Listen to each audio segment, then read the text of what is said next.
안녕하세요. 최일호 상무가 풀어주는 미국 시장 이야기 채플미 오늘 1월 26일 목요일 순서입니다. 테슬라 실적이 장 끝나고 발표된 거죠? 예, 장 끝나고 발표됐습니다. 예, 뭐 대충 뭐 이제 신문 기사나 이런 쪽에서 얘기한 거는 듣긴 들었는데 예. 좀 부족하더라고요. 우리 최 상무님이 꼼꼼하게 다 이렇게 해주시니까 우리 최 상무님 거 들어야지 하면서 왔는데 어떻게 됐습니까? 예. 실제로 이제 저는 다른 타 방송에서 얘기하는 거는 안 들었는데 네.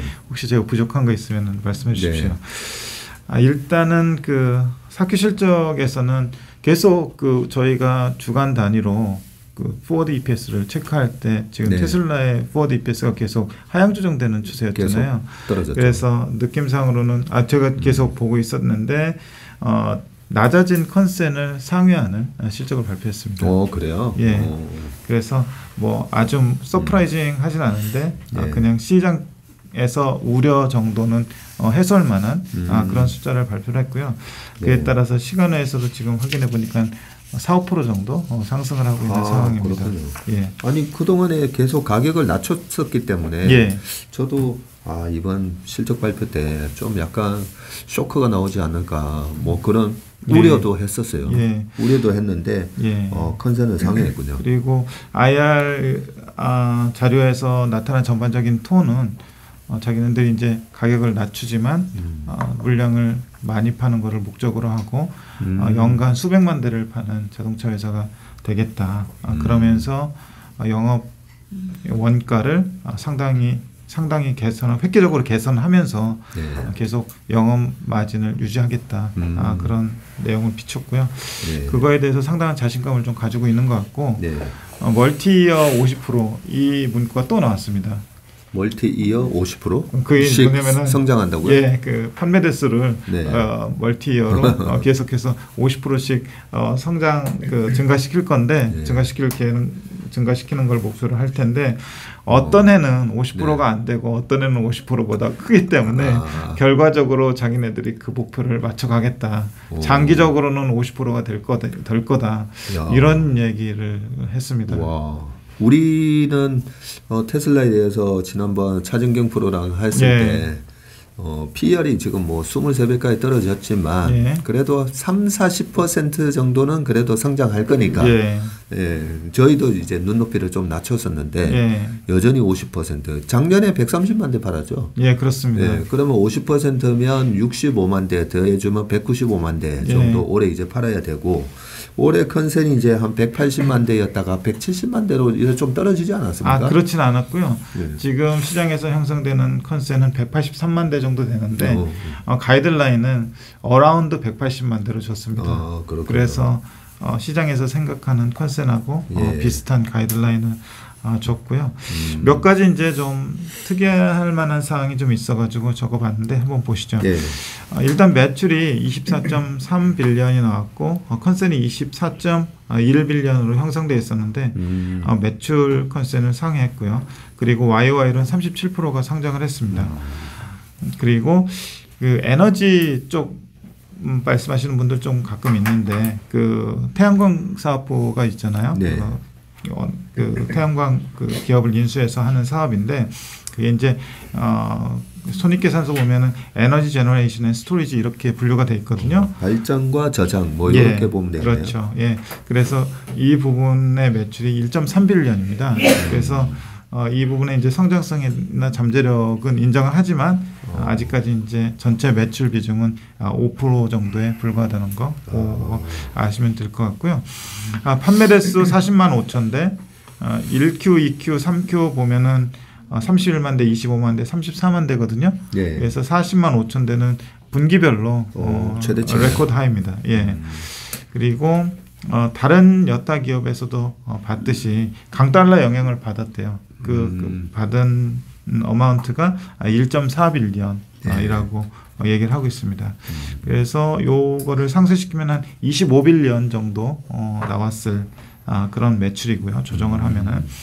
그리고 특이하게 본 게 크레딧 매출 있잖아요. 네. 전기차 판매하면서 일정 부분 판매하지 못한 기업들로부터 받은 거를 이제 얘네들이 수혜를 보는 그런 크레딧 매출인데 이 부분이 보면은 분기별로 보면은 49%가 상승을 했어요. 증가를 했어요. YOY로. 그래서 467밀리언 이 정도가 기록이 됐거든요. 우리나라 돈으로는 한 6천억 정도. 예, 그렇습니다. 되는 게 그 크레딧 세일즈. 예, 그렇습니다. 예, 그래서 이 부분이 조금 다른 분기보다 많이 나와서 계속 이제 좀 줄어드는 추세고, 다른 자동차 회사들도 전기차를 많이 생산을 해서 이 부분이 테슬라가 수혜가 좀 줄어들 거로 생각했는데 의외로 4분기에 좀 많이 나왔습니다. 다른 데들도 좀 차질이 있었는지 아니면 전 못 팔았는지 그거는 좀 봐야 될 것 같은데, 그러니까 YOY로 49%가 늘었고요. 그리고 FSD 매출 인식이 얼마가 됐는지 이번 IR 자료에서 밝혔는데요. 324밀리언 정도 FSD에서 발생하는 매출이 있었다고 합니다. 그리고 영업이익이 3.9빌리언이 나왔는데 이익률이 16%가 나왔어요. 16%가 나왔고 전체 22년으로 보면은 16.8%가 나왔거든요. 위에 이제 보시면은 그 매출이 37% 증가를 했고요. 영업 비용이 밑에 보시면 이제 YOY로 16%가 감소를 했습니다. 그러면서 그 매출이 늘어나는데 영업 비용은 감소하고, 그러면서 이익률은 점점 더 높아지는 그런 현상을 보이고 있고. 경영을 잘했네요. 네, 그렇죠. 원가 절감에 상당히 신경을 썼고, 그리고 21년에 참고로 영업 이익률을 보면 12.1%, 그리고 20년에는 6.3%. 아, 그래요? 예. 그래서 이익률 자체가 전반적으로 높아지고 있고, 계속해서 영업 이익률 높이는데 주력을 하겠다. 그러면서 4분기에는 그럼에도 불구하고 높은 원재료 비용, 그리고 물류 비용, 강달러 영향은 아까 위 탑라인에서도 마찬가지로 비용에서도 발생을 했는데, 이런 부정적인 요인에 있었음에도 불구하고 비용을 낮추는데 성공을 했다라고 얘기를 하고 있고요. 이 영업이익률이 정말 중요한 거 아니겠습니까? 예, 그렇습니다. 20년에 6.3이었는데 21년에 10이에요. 그리고 작년 전체적으로 이제 그럼 16.8% 기록을 하고 있고, 과거에 어떤 기업도 보면 영업이익률이 증가할 때 주가가 계속 올라가고요. 영업이익률이 꺾이기 시작하면서부터 이제 주가가 빠지기 시작하는데, 일단 테슬라는 작년까지 계속 이 규모의 경제가 실현되면서, 그죠? 맞습니다. 그 영업이익률이 큰 폭으로 이제 개선되는 모습이 나왔고, 테슬라의 주가가 여기서 이제 반등을 하다가 다시 밀리느냐, 아니면 다시 지난 고점이었던 410불대를 향해서 가느냐, 그것은 올해 2023년 영업이익률이 얼마나 또 더 개선되는지 그 부분에 달려 있다라고 생각하기 때문에, 이 테슬라 실적 발표를 하실 때 판매 대수도 중요하고, 그죠? 여러 가지도 중요한데 제일 중요한 게 바로 이 영업이익률이기 때문에, 일단 작년 4분기까지 발표된 이 테슬라의 실적을 보면 상당히 선전을 하고 있다, 잘하고 있다, 그렇게 볼 수가 있습니다. 말씀하신 이제 영업 레버리지 효과가 확인이 됐는데, 매출이 37% 늘었는데 영업이익이 49% 늘었거든요. 매출 증가율보다 영업이익 증가율이 훨씬 더 높은 거는 판매를 팔수록 고정비 자체가 줄어들기 때문에 그런 영업이익 증가율 효과가 나타나는 것이고요. 강달러 영향으로 이 영업 비용 쪽에서 부정적 효과가 한 300밀리언 정도 있었고, 이런 부분들이 계속 말씀드리지만 이제 강달러가 완화되면서 분명히 소멸될 걸로 생각을 하고 있습니다. 조정순이익이 4.1빌리언이 나왔고 YOY로 43% 늘었고요. 조정 EPS는 1.19달러가 나왔고 컨센서스가 1.13달러였습니다. YOY로 역시 40% 늘었고, 이 부분이 지난 3분기 실적 발표 때만 하더라도 1.4달러 정도 됐었거든요. 그런데 이제 최근에 이러저러한 노이즈로 인해서 1.13달러까지 컨센이 조정됐었는데 그 하향 조정된 컨센을 일단 상회를 했습니다. 그리고 예전에 보면은 몇 년 전까지만 하더라도 테슬라의 재무 구조에 대해서 걱정하는 사람들이 되게 많았잖아요. 예, 예. 지금 이번 분기만 보면은 영업활동 현금 흐름이 3.3빌리언이 나왔고요. 영업활동 현금으로 벌어들인 거 중에서 투자가 1.86빌리언이 들어갔고요. 네. 남은 거가 영업 현금 흐름인데 1.4빌리언이 영업 잉여현금 흐름으로 남았고, 그리고 분기 말 현금성 자산은 22.2빌리언이 있는데요. 이걸 이제 좀 자세히 BS를 좀 뜯어 보니까 네. 금융 부채가 8.1빌리언이 있더라고요. 8.1빌리언이 있고 현금성 자산이 22.2빌리언이 있으니까 순현금으로만 지금 14.1빌리언을 가지고 있는 거예요. 그러네요. 가지고 있는 현금으로 금융 부채를 다 갚아도 순현금으로 14.1빌리언이 있으니까 네. 재무 구조가 상당히 지금 우수한 상태로 가고 있는 거고요. 그렇기 때문에 이제 이 순현금에서 발생하는 이자 수익이 한 157밀리언이 분기에 발생을 했고요. 이자 비용도 33밀리언 이렇게 돼서 이 회사도 이제 이자 수익이 이자 비용보다 더 많은 회사가 됐습니다. 그렇네요. 예. 네. 그래서 이 재무 구조에 대해서 우려는 없고요. 캐파 관련해서 보면은 미국 쪽에서는 22년 12월에 테슬라 세미트럭에 초도 물량을 인도를 했다. 그래서 이제 이 부분이 양산에 들어갈 것 같고요. 중국에서는 최근 몇 달간 성공적으로 캐파를 풀가동하고 있대요. 그리고 상해 공장은 주요 수출 중심지로서 북미 이외 시장에 판매될 것 그렇게 하고 있고, 이 중국 쪽에 캐파 증설은 더 이상 좀 없을 거라고 얘기를 하고 있습니다. 네. 그리고 유럽은 한 주에 3,000대 이상의 모델 Y를 생산 중이라고 하고 있고요. 그래서 그 밑에 보면은 현재 캐파상으로 보면은 지금 캘리포니아의 전체 캐파로만 얘기하면 한 65만 대가 있고요. 네. 상해는 75만 대 이상으로 알려져 있는데 이게 들리는 얘기로는 한 100만 대 정도 되는 걸로 알고 있고, 베를린 25만 대인데 이 목표치는 아마 50만 대쯤 되는 걸로 알고 있고요. 네.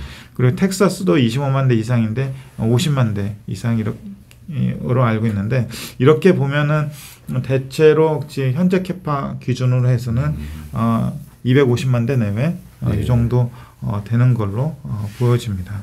거기다가 이제 앞으로 나올 세미 트럭이나 테슬라 셈이나 로드스터 이런 신제품이 더 추가가 되면은 아마 캐파는 시간이 가면 갈수록 더 높아질 걸로 이렇게 예상이 되고 있습니다. 네. 그리고 그 밑에 이제 자기네들 실적에 대한 평가하고 그리고 향후 전망에 대해서 코멘트를 해놨는데, 지금 매크로 환경은 어렵지만 원가 절감하고 생산 속도를 높이는 데 주력을 하겠다 이렇게 얘기를 하고 있고요. 생산 단가를 계속 낮추는 것은 수백만 대를 죄송합니다. 판매 단가를 계속 낮추는 것은 수백만 대를 판매하기 위한 전략이다. 그래서 계속 가격을 네. 낮추면서 엄청난 판매량을 달성을 하겠다라는 네. 의지를 보여주고 있습니다. 그래서 보면은 이제 좀 위로 올라가서 보시면은 연간 ASP하고 영업이익률 나오잖아요. 네. 연간 ASP는 작년에 좀 가격을 낮췄다고는 하지만 그래도 이제 2021년보다 조금 높아진 상태인데, 여기에서 아마 테슬라의 최근 행보를 보면은 ASP는 더 낮추면서 점유율을 더 높여가는 그런 전략을 쓸 것 같고요. 밑에 테슬라 지역별 점유율 추이를 보면은 그냥 전기차 시장에서 1등을 하겠다라기보다도 전체 자동차 시장에서 1등을 하겠다는 그런 의지가 엿보이는 것 같아요. 그래서 보면은 이제 전기차 시장은 아니고 그냥 전체 자동차 판매 네. 시장에서 지금 북미 지역하고 유럽 지역하고 중국 지역의 현재 점유율을 이렇게 표시를 해놨잖아요. 네. 이를테면 유럽 지역에서 한 2%대 초반, 그리고 북미 중국에서 이제 2%대 약간 미만, 그리고 북미 쪽에서는 한 3%대 중후반 뭐 요 정도의 점유율을 자기네들이 가지고 있다. 이렇게 표시를 해놓은 걸로 봐서는 전체 자동차 시장에서의 어떤 점유율 목표가 있을 것 같아요. 이야, 이것도 참 어떻게 보면 무서운 그래프인 게 예. 그 현대 기아차가 2009년 뭐 8년 요때까지만 하더라도 북미 시장 점유율이 예. 다 두 회사가 다 합쳐가지고 4% 정도였었는데 지금 이제 테슬라 혼자만 가지고 지금 북미 시장 점유율을 거의 지금 4%까지 오고 있는데 이 부분이 전기차 시장에서만이 아니라 전체 자동차 시장에서 그죠? 예, 무서운 기세로 지금 올라오고 있고 저도 지금 방금 쭉 얘기해 주시는 거 들으면서 트럭도 아까 출시했다면서요. 예. 네, 이렇게 트럭도 출시하고 테슬라 세미트럭 이뿐만 아니라 지금 여러 가지 모델들도 이제 저가형 모델도 나오고 물량 이제 공세를 하겠다라고 한 그렇습니다. 거죠. 선언을 한 것 같습니다. 그렇게 해서 하드웨어를 쭉 깔면서 또 이 FSD 소프트웨어는 계속 팔고 그 소프트웨어에는 또 한 3년에서 5년마다 또 이게 업그레이드 되면서 그렇습니다. 그죠? 이미 팔린 차들이 또 그 소프트웨어를 다시 사야 되는 그런 역할을 할 거기 때문에 지금 이제 물량 공세까지 시작하면서 전방위적으로 저는 테슬라의 지금 행보가 굉장히 위협적이고 좀 아주 공격적인 기존 자동차 업체들한테 좀 위협적이고 좀 긴장이 될 것 같습니다. 그렇네요, 보니까.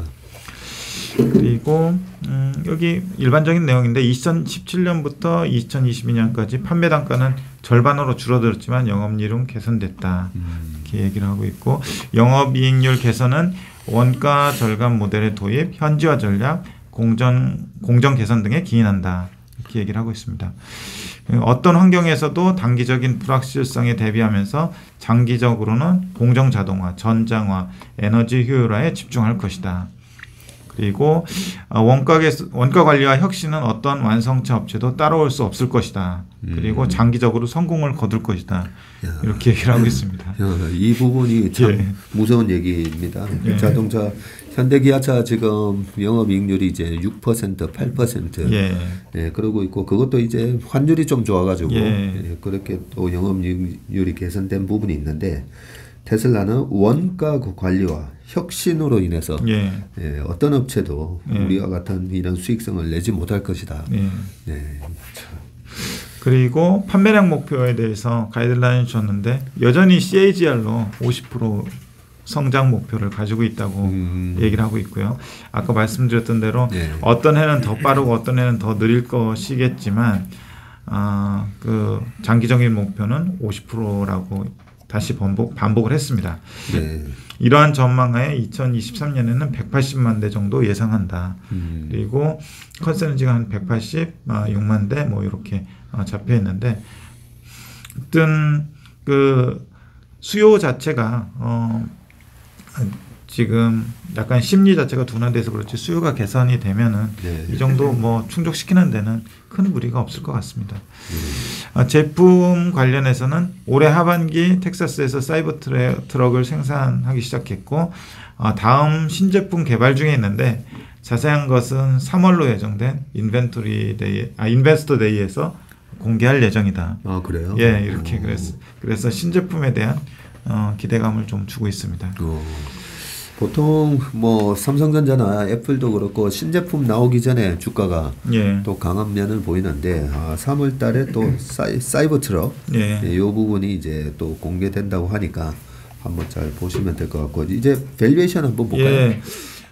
기본적으로 이제 테슬라가 50배 이상 받다가 지금 30배 또 지난 많이 떨어졌을 때는 20배까지 떨어졌잖아요. 근데 지금 좀 올라서 32.9배 기록하고 있는데 장기적으로 이 성장 목표를 CAGR로 50%를 잡은 이상 이거를 진짜 얼마나 가시성이 있는지에 대해서는 논란이 있겠지만 정말로 50%씩 하면은 50배 이상 가야죠. 그렇죠. 그래서 이제 EPS 곱하기 PR인데 이 PR 자체가 상당히 주관적이고 정성적일 수가 있기 때문에 사람들의 어떤 시각차는 있을 것 같아요. 그렇지만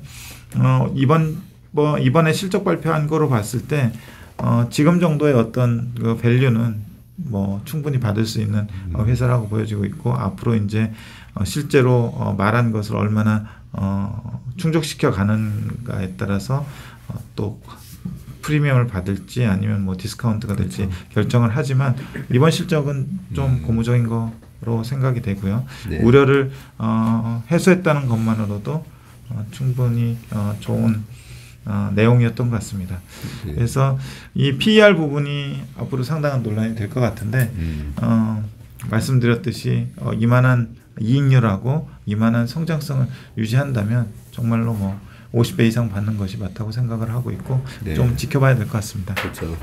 다른 자동차 회사들이 이제 뭐 PBR도 낮고 예. 1배가 안 되고 그리고 PER도 굉장히 낮게 유지되는 이유가 이 성장성에 대한 그리고 강력한 이제 경제적 해자라기보다는 환율에 의해서 우리나라도 일본차랑 굉장히 많이 이렇게 경쟁을 하는 그런 구도이다 보니까 높은 이제 밸류에이션 프리미엄을 주지 못하고 있는데 테슬라에 대한 저렇게 높은 밸류에이션에 대한 멀티플은 그거는 결국은 이제 향후 성장성과 애플과 같은 강력한 그런 고객 충성도에 의해서 미래의 영업 현금 흐름이 굉장히 안정적으로 성장할 거다라는 그런 부분이 이제 반영되어 있기 때문에 그 부분에 대한 이제 판단에 의해서 주가는 이제 움직일 것이라고 생각합니다.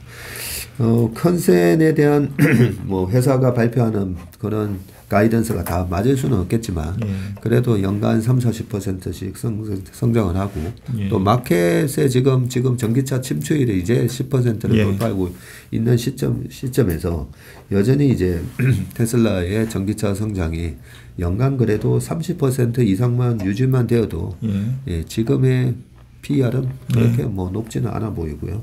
여기서 이제 E가 계속 늘어나는 거죠. 아까 이제 영업 레버리지가 이제 또 큰 부분을 언급을 해주셨기 때문에 영업이익이 또 순이익으로 넘어가면서 순이익이 계속 증가하면 이 PER이 또 떨어지게 되잖아요. 그렇죠. 그런 효과가 있기 때문에 한번 잘 보시고 오늘 아까 그 여미남에서 이제 ASML을 얘기했었는데 3개월 동안에 지금 40% 이상 주가가 올랐거든요. 대체 불가한 제품을 만들기 때문에 주가가 이렇게 페드의 금리 인상에 의한 스트레스로 빠졌다가 가장 빠르게 이제 회복하는 주식 중에 하나였기 때문에 테슬라의 자동차와 소프트웨어, 풀 셀프 드라이빙 이런 소프트웨어가 과연 대체 불가한 제품인지 그런 부분을 생각해 보면 테슬라의 향후 주가에 대한 흐름에 대한 전망이 어느 정도 그림이 그려질 거라 생각이 듭니다. 오늘 채플미에서는 테슬라 오늘 새벽에 나온 따끈따끈한 테슬라의 실적 발표를 가지고 최상무님이 언급을 해주셨고 역시 최상무님 자료가 다르네요. 대체 불가한 맞습니다. 우리 미국 시장 분석을 해주셨습니다. 최상무님 수고 많으셨습니다. 감사합니다. 고맙습니다.